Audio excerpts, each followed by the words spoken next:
falando é aqui, ó. É só você voltar um pouquinho.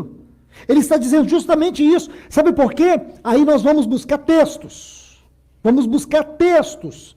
Esse aqui não pode ficar assim de qualquer maneira. Hebreus, capítulo 5, versículo 7. Diz que ele, nos dias da sua carne, ofereceu orações, clamor e súplica àquele que o podia livrar da morte. E Hebreus diz assim, e ele foi atendido. Quando foi que Jesus orou? Aqui. Está vendo? Sabe o que Jesus temia? E falo isso com reverência. Ele temia que ele morresse ali no Getsemane, quando houve aquela hematidrose, quando o seu suor transformou-se em gotas de sangue, quando essa tristeza mortal tomou conta do seu ser.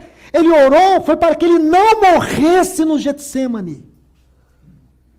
E vou te dar um texto muito importante, lá em Lucas, capítulo 22, versículo 48, quando está aqui, ó, 43, aliás, quando ele está falando aqui, descrevendo o Getsemane, diz que os anjos dos céus desceram e o confortaram lá no Getsemane.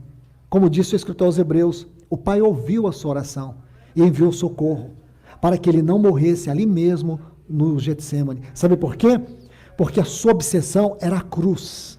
Porque lá na cruz, quando ele saiu do Monte da Transfiguração, quando os discípulos viram ali, testemunharam a glória, a sua divindade. Porque lá na cruz, quando ele saiu do Monte da Transfiguração, quando os discípulos viram ali, testemunharam a glória, a sua divindade, e ele desce daquela cruz, passa pelo vale do Getsemane, o jardim do Getsemane, e ele vai até aquela cruz. Então a morte não foi um teatro, irmãos. Aquela morte não foi uma coisa qualquer. Aquela morte foi por mim e por você.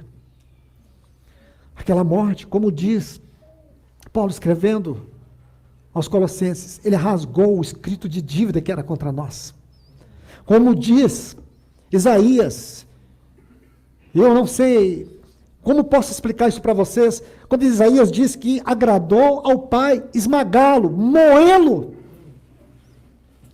Paulo escrevendo em Romanos capítulo 8, ele diz assim, aquele que não poupou o seu próprio filho, ele não poupou o seu próprio filho, aquele que não conheceu o pecado, Deus o fez pecado por nós.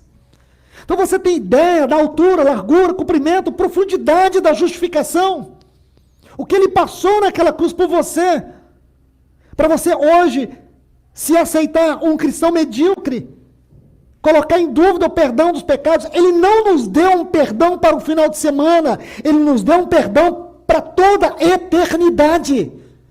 Ele não escreveu o nosso nome no seu livro com uma caneta na mão e uma borracha na outra. Ele escreveu com o seu sangue. E Paulo diz, não há condenação para os que estão em Cristo Jesus. Eu estou falando de salvação real e não salvação psicológica ou religiosa. Você consegue entender isso? Então aqui nós começamos a compreender o perdão dos pecados. Sabe o que Paulo diz? Justificados, pois, mediante a fé, temos paz com Deus. Paz com Deus. Agora nós temos paz. O escrito de dívida, de condenação, que era contra nós, foi rasgado. Deus cravou lá na cruz do Calvário em seu Filho. Então você consegue entender isso? E aqui nós vamos entrar no cerne dessa parábola. Porque vamos compreender o que tem a ver. Não apenas o fato de nós sermos justificados. O fato de Deus ter feito uma propiciação ao nosso favor em seu Filho. Ele, Cristo, é a nossa propiciação. Toda a ira de Deus que era contra nós, caiu sobre ele. Então, nós vamos entender algo. E aqui eu preciso colocar mais um texto. Hebreus capítulo 10.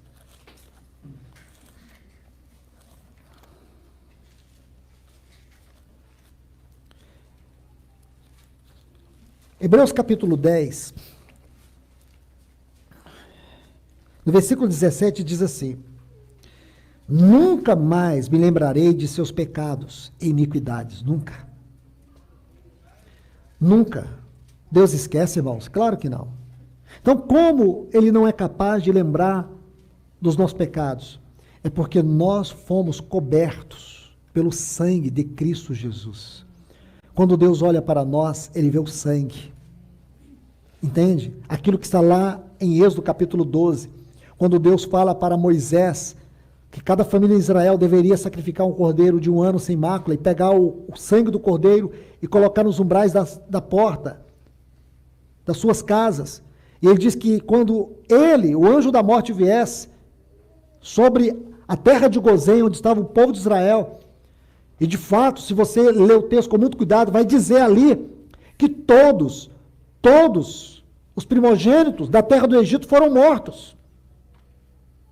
Ora, como assim todos? Nós sabemos que os primogênitos da nação de Israel não foram mortos, eles estavam lá na terra de Gozém. Aqui a Bíblia nos ensina duas coisas: a morte substituta, ou a morte participativa, e a morte substituta. Quanto à morte substituta, Cristo tomou o nosso lugar.